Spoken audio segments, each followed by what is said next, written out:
They change cultures. They're heat seekers. They run at adversity and embrace change. These are the room tilters. Somebody who can change the temperature in a room when they walk in. And that's metaphorical for somebody who can influence those around them and make such an impact quickly, emphatically, and long-lasting, whether it be an organization, a team, a relationship, whatever it might be. This is the Room Tilters podcast, presented by Limitless Minds. Co-hosts DJ Eitzen and Harry Wilson, founders of peak performance and leadership consulting company Limitless Minds, explore how the best and brightest change the temperature in a room. From sports, the military, entertainment, and media, clinical psychologists to CEOs. This podcast will navigate what it takes to think big and go far. And now, DJ and Harry.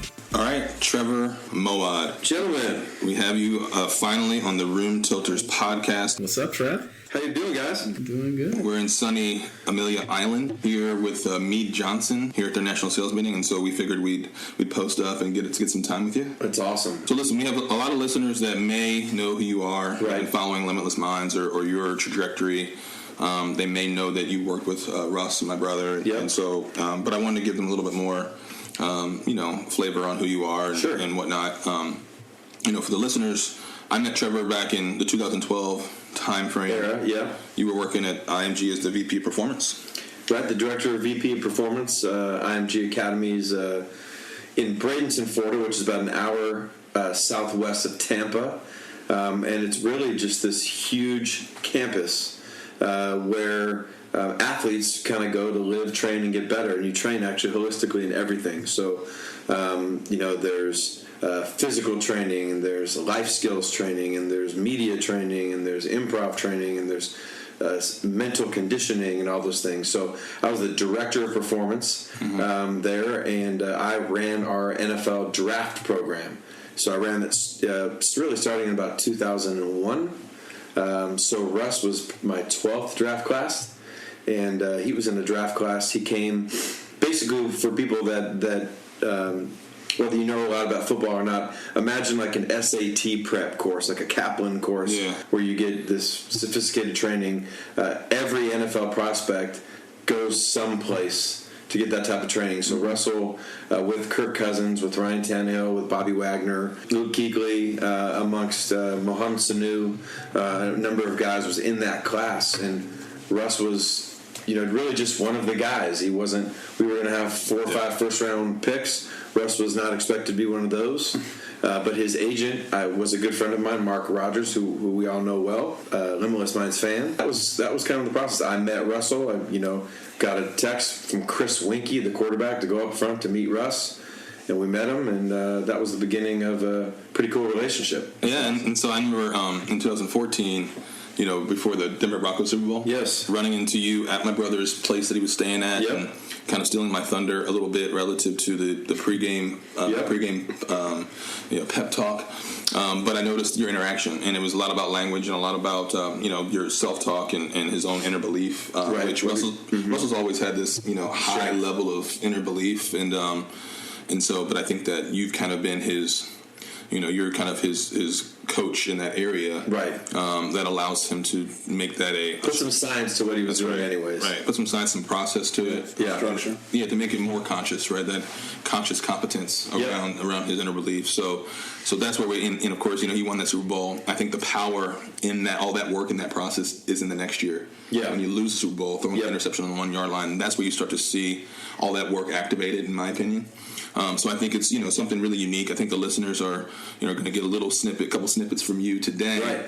And we were with them the night before that game too. That's right. So it's not about the victories and the losses. It's about the process and the system in place. So one being in New York or the other being in Paradise Valley, which we talk about in the book. That whole process, which you were a part of as well. So it's it's a psychological system. It's the belief that you can influence and educate the mind in the same way you would do aerobics, you would do an Orange Theory, or you do a fitness class. It's just a part of a system. So tell us a little bit about kind of why you became a mental conditioning coach, or as Dan Patrick called you, the mentalist? I think a mentalist, if you looked it up, it goes back to some sort of voodoo thing. But it was interesting. Dan Patrick was a perfect example of just the lack of education around it. Right. I mean, I think if you were to say you are a strength coach or you're a fitness trainer, people understand what that is. And if you get, a brain trainer or mental conditioning coach or life coach or sports psychology, I think maybe to some degree, if you said motivational speaker, which it's crazy that some people want that title, right? Because motivation is such a temporary process, and I think what we've built at Limitless Minds is much more of a conditioning system and structure, particularly those who get involved in the digital content. That just nobody has any idea. When I went and did Dan Patrick last week, I'm listening to them in advance of me coming out, and they're like intimidating themselves. What if he changes us? What if all of a sudden get a hypnotized? And then I walk out and obviously it's nothing like that. Yeah. And it's such a confusing industry for the consumer too. As an individual, what am I looking for? What should I expect? And we deal with this, truthfully in the business, right? The new clients, what should I expect? What should I anticipate? Really, when our job is to give them an enjoyable system and then organically build them through the basic fundamentals of thinking. I was thinking about our conversation a couple days ago, and I was thinking about, it's incumbent upon us to know when a group's ready to advance, conceptually, whether we get 60 minutes, 90 minutes, 3 hours. That's why, a lot of our leadership groups, one of the things we talked about from the start, and we think even going back to that, the huge medical device company we did, is I'm not starting without 3.5 hours together with their top leadership guys and gals to give them a basic foundation so we have a starting point. That's right. Right. So, I mean, one thing I'm curious about, and I think some of our listeners may be, is how do you get to be a mindset coach, right? Yeah. Now, for you had a unique background that I would love for you to tell the listeners about, with your father, having a really big impact and footprint in the space. Right. But then that doesn't mean you have to. My dad was a lawyer. Doesn't mean I'm going to be a lawyer. Correct. So tell us a little bit about that kind of trajectory and how you became, the best of the best in the space. My dad was a long-time successful basketball coach, and that's what he did. He was born in the early 40s, and was a really good athlete and went to a school up in Central Washington, which was Central Washington University, and he would play basketball and baseball and get a master's in PE, which was really sort of the degree you would get to go into coaching. So he was a long-time coach in sort of the Seattle, Washington area, and coached at a place called Central Kitsap, then Clover Park High School, and then, had a coaching footprint of 17, 18 years. State championship. And won a state championship, went into the Hall of Fame, all those things. But he was influencing as a teacher, and it was interesting. I would feel sort of the same thing. He was a high school teacher and focused largely on English, but also taught math. But he started teaching these courses called Pep Talks. And PEP was short for Personal Enrichment Principles. And it kind of all went back to his master's degree thesis, like on democratic coaching, where players voted on 1 through 12 for their lineup, and wherever you pick somebody 1 through 12, the least amount of your score, you ended up being in the top 5. You ended up being a starter. So it was really interesting that what he was doing, and he'd been sort of challenged by some of the teachers and some of the people, and he would do these after school, and he would do these on the weekend, and $15, come get do a 2-hour seminar with Bob Moawad and the coach Moawad, and then he set a goal in the mid 70s, I think 74, where all right, I'm going to leave teaching and I'm going to speak to 100,000 students in high school assemblies around the state of Washington and the Northwest. And then I will charge a fee in advance for that, and then so that's kind of what he did. He left the structure of teaching. He had a job offer at the University of Utah to be the second assistant coach and go get some additional education. And he told me he knew that he was not married to a coach's wife, and that my mom wouldn't be. And I think he would have been a Pat Riley type coach had he, 32, made that step into Division I, Pac-10 coaching. But he didn't take that jump, and he started his early programs for unlocking your potential, and just a great speaker. He used piano and all the things, and so the mid 70s is when he started, and he was teaching right up until he passed in 2007. So he wrote a book or co-authored some books, correct? And you obviously have your book. Excited about that? You excited about that? I'm excited just because it's 12 chapters. I think it's really comprehensive. The process of how do you sell it has been an interesting one, because it's kind of like what we're doing here. How do you take your brand beyond a small subset of people that know you? Right. Sports is huge, and it's also really small. It's kind of a small inner community. So if you're a head coach or you're a player, people know you, but there's so many people that work behind the scenes to make an athlete tick. Yeah. From the athletic trainers to the doctors to the operations coordinators to all those things. And I've lived largely in that world for 18 years. Yeah. How do you get people aware I should go buy the book? Right. Your brother, Russell, helps when his name is right on the top. People said, hey, do you have a problem with the guy writing the foreword being the headline of the book? I said, thank God he is. What are some of the things, obviously I read the book, that you want the readers to get out of the book? What should they expect? Number one, I wanted the people to understand that I was not going to write the book from a superhero perspective. Some of the people that work in the self-help industry, I think, for whatever the reason, are sort of given this aura of infallibility. As if they don't live these principles, or they don't have to, or they don't struggle. And so early on from the book, from the first couple pages, I go into some, unique personal challenges that I was going through in my own life. And I wanted, and I'm working with all these athletes in all these huge moments, and they're all fine, and I'm the one that needs help. That's interesting. And that is interesting. And Jimbo Fisher, the head coach now at Texas A&M, ends up sort of coaching me through a really difficult moment. Wow. And so I wanted them to understand, because I think that's the greatest gift that I have is being a partner, like living the principles, which we all know I'm doing now for sure. Secondly, I think I want to demystify it. I don't want it to be complicated. Right. I'm a big believer in you don't need to have 8 degrees from Harvard, and I think that the consumers are oh wow, it's a Harvard educated professor, so what? Right. Does it good? Does it make sense? Is it a good program? Is it battle tested? Yeah. Have other people done it for years? Yeah. And then I think third, just kind of comprehensive. I think it was the easier content, where we're, which you guys know, I go through painstaking educational teaching, looking at every member of an audience today. Are they getting this? Yep. The power of their own language, what they say to themselves versus what they say outside, what other people say to them. And I won't advance a group until I feel comfortable that they've got that. But we do. We advance way beyond that. We advance to visualization, to imagery, Yep. To progressive muscle relaxation, to self-talk, to changing from the inside out, which is developing an ad campaign, all those things. But we don't get there until we go through neutral thinking, the difference between negative and positive, and all those things, which hopefully we're kind of going to give people a taste of, but they can learn more about us. 2 things. One's a statement. I don't think we've said the title of the book for some reason. Yes. It's not just called The Book. It's called It Takes What It Takes. It Takes What It Takes. It Takes What It Takes is what it's called. That's the product. The other one's a question, is why the hell did it take so long for you to write this book? Yeah. It's funny because my dad's really first sort of big book didn't come out. He wrote a lot of small quote books, and then he'd been a part of Chicken Soup for the Soul.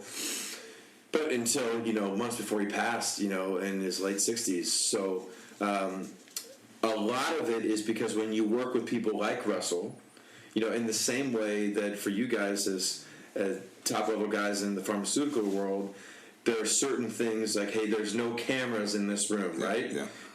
So there was always this natural fear and this unspoken word, like, hey, man, to know the things that you know, it needs to stay in this room, right?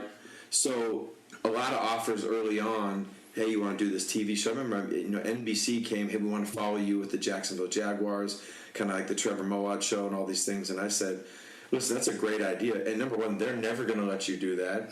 You know, they found out about, God, you're helping all these athletes, you're doing all these things. I'm like, there's some basic level where we could do some education around the draft, but you know, I can't bring you into that conversation. Right. So I think in the beginning I worried about, like, what would I say if it wasn't, you know, gotcha things about athletes. And then I think as I got older, I realized that I've got a lot to say without that. And then if I utilize the athletes' specific moments that are already public, you know, where we've seen them, the Super Bowl, an interception, a touchdown, or a career's over. And then a lot of the athletes are really open to, hey, I want to talk about the influence that you had and what we were doing. You know, being here in Jacksonville, like Fred Taylor, I think one of the better chapters in the book is the one where we go through his career. Another thing about the timing, in my opinion, relative to, you know, why now, and, you know, and obviously being a co-founder and a friend and somebody we've known for a decade now, is I think that what we're seeing commercially from a broader consumer perspective and where individuals are, where our country is a real opportunity to talk about mindset. Yes. I think that there's a hunger for it. I think there's an appetite from apps like Headspace and Calm, what we're building. I think I saw a stat recently that's like in 2025, 75% of our workforce is going to be millennials, and looking for something more than just technical, you know, sales training for their job. And they want it simple. They want it demystified, like you said, and they want something that's sticky. And I think that's what has resonated with the audiences that we've been able to get in front of with you. And I think that's what has ultimately tilted the room. And, you know, you being a room tilter and working with a lot of room tilters, I know Harry had a question about a recent room tilter that we lost. So I was going to let you go ahead and take that. I think that Kobe is the ultimate room tilter.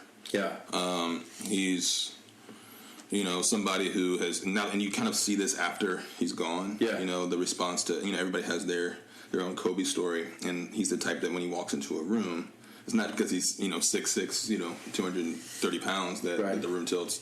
It's because of a level of self-confidence, a certain level of, like, this aura that he has. You've met Kobe. You met him in the last year or so, right? Right. First of all, it was powerful for me in the sense that, you know, I'm 4.5 years older than Kobe. I mean, but I mean, he's really a contemporary of me.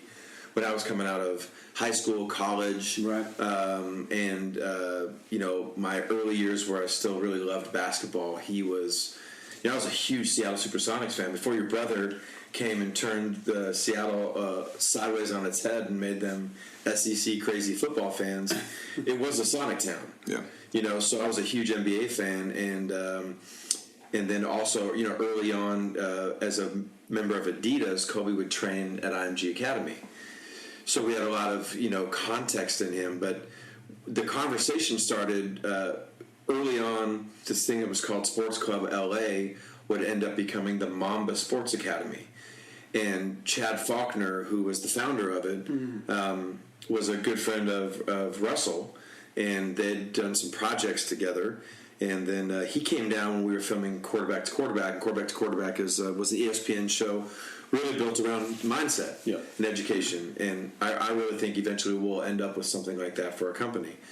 You know, where we have a platform like that to work with people and teach this framework.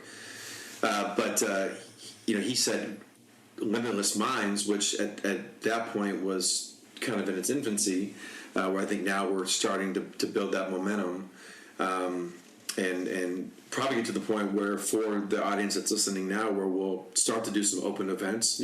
We may need some headliners like Russ and Sierra in the beginning to draw, but you know, because I get asked, the Dramas podcast, you know, from Young and Reckless, the brand came out last night at midnight, and I've got all these notes. People have listened to it 3 times. Wow. You know, we clearly have a following. You know, some former college athlete yesterday at our event in Kentucky came and said, you know, I played basketball at the University of Texas, Tyler, and my coach taught, you know, all your content all 4 years of my career. So and I was like, really?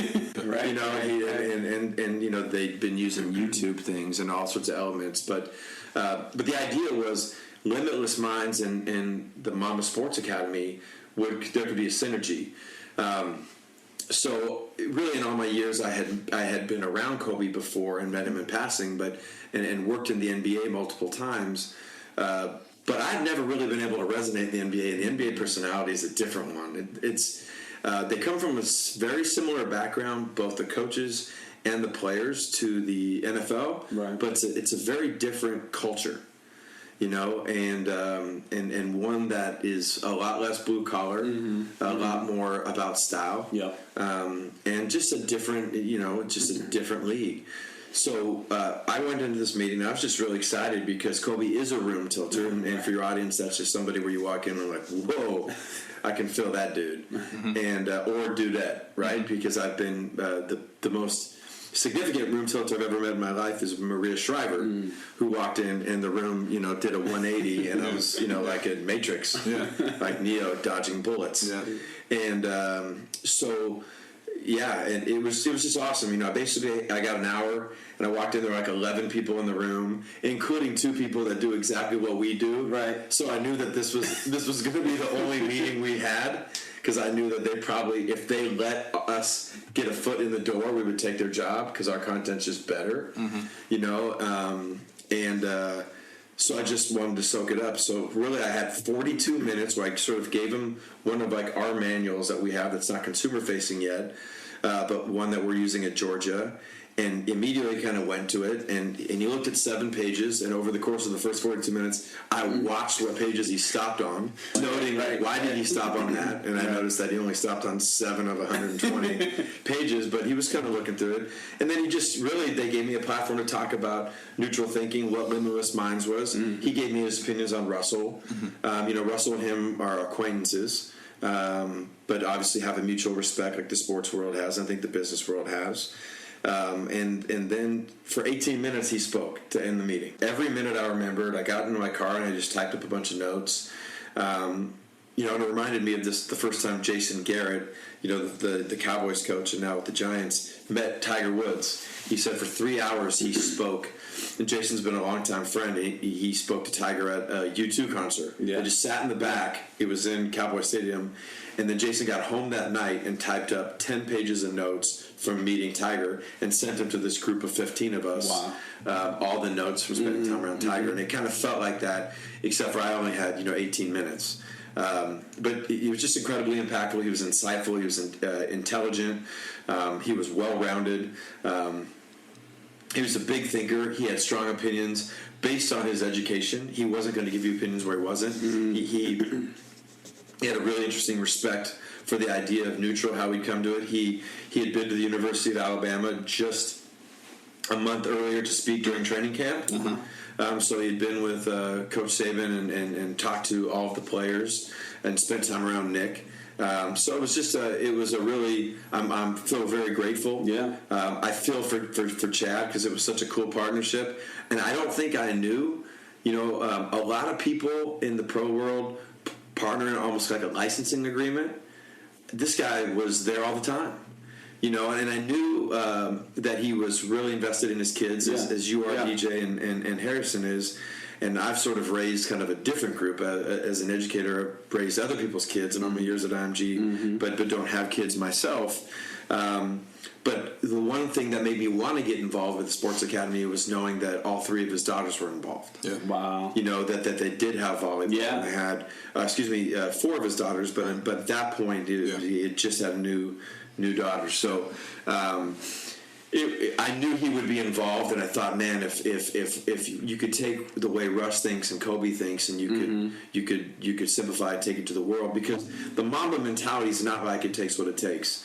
It does have some of his core concepts, but it's a picture book. It's kind of a breakdown of the way he thinks. It takes what it takes is really a manual for this is what we've been doing for 18 years. This is what we're teaching. But what I love about it is it goes to the more sophisticated. In the 18 minutes, I only got to talk about basic things. But what he did share with me was awesome. Just, this is the best way. How are you educating the top college and professional athletes? I like that. Right. This could be another level of where you could take that based upon what I've done. That's what he said, and he told me how he facilitates education, what he thinks is the most impactful way for people to remember. And it was kind of something I keep to myself. Yeah. But but it was just awesome. Yeah, I think in closing, we've been we've been going on this journey discussing what room tilting means, and our listeners will hear more and more episodes from different guests that we have that kind of lay that out from that perspective. But I think in Kobe's passing, one thing I reflect on is often we don't really take stock of who those individuals are until they're gone. Yes. Right? And I think for in Kobe's case, you kind of quickly realize the weight of his ability to tilt a room when he's gone. Right. Well, how blessed I was. I mean, telling you guys that I got to go do the meeting and just sitting in my car and taking the notes. Like, I knew exactly how. Now, fortunately, when you study so many elite performers, as we've done to build this business across so many levels, from Joseph Tsai to Tim Cook to Usain Bolt to Kobe Bryant, right? I've used him so many times in videos. I never get in awe of athletes, but I was kind of like, I'm in this room and I hope I catch some of what he has. Well, I think that with Kobe, it's more than, obviously he's one of the best ever. I know there's always debates on First Take and otherwise. I think he's the best, but one of the best ever. And for some of the players that are playing now, and you saw their emotion on some of the highlights and everything, that was their Michael Jordan. That's who they grew up watching. Some of these guys are Luka, right? Yeah. For the Mavericks, he's 20 years old. Yeah. So all he's known is Kobe, as far as the great, and LeBron, right? And now he's one of them, right? But but it's interesting. So I mean, that's their person, that's their guy, that's their hero, and so. But the children's books, I'm watching it last night. I had no idea. Right, so much more than just being an athlete for Kobe. And what's so sad is he was just turning the page so that everybody could kind of get a glimpse of all of the things. A lot of people kind of heard that he spoke different languages. Now you're seeing him as they speaking Italian. It's wild, right? And so anyway, thank you for being on. You bet. Thanks, man. Remind folks before we push stop here. Remind folks where they can get the book, when it comes out. What's the deal? Well, first of all, let me just wrap on Kobe. I would say the one thing that I do feel grateful for is all 41 and a half years of his life, he lived them. Yeah. And he made them count. And I don't think he would be leaving with regret. And as somebody that does some work with the Clippers, he maximized his potential. Potential is just unused success. Kobe used what he had. Your brother uses what he has. That's one of our biggest challenges to the audience. Are you using, maybe you're 5'8", and maybe you don't have the same gifts that a coworker has, but are you using the gifts that you do have? Right. So many times we measure ourselves with who we think we're not. But it takes what it takes is people could go now to thinkbig-gofar.com/book. That's our website. But if you type "It Takes What It Takes," Trevor Moawad, it's on Audible, it's on Amazon, it's on. I really should just ask DJ since he reads. He's got he's got a book of the day club. That's right. Which is awesome. But I'm kind of fired up. That you read it, that you liked it. I think it's just a good perspective, and I think it also shows people when they start thinking about me as an individual, us as a business, me as a someone that works with sports teams, that there's a lot of depth. Yeah. And I think that when people get It Takes What It Takes, how to think neutrally and gain control of your life. Thanks for joining us, man. Everybody go get the book now. It's pre-ordered, but it's coming out officially next week. So February 4th. Yeah, it's awesome. We'll see you next time. And remember, you don't have to be sick to get better. You've been listening to the Room Tilters podcast, hosted by DJ Eitzen and Harry Wilson, presented by Limitless Minds.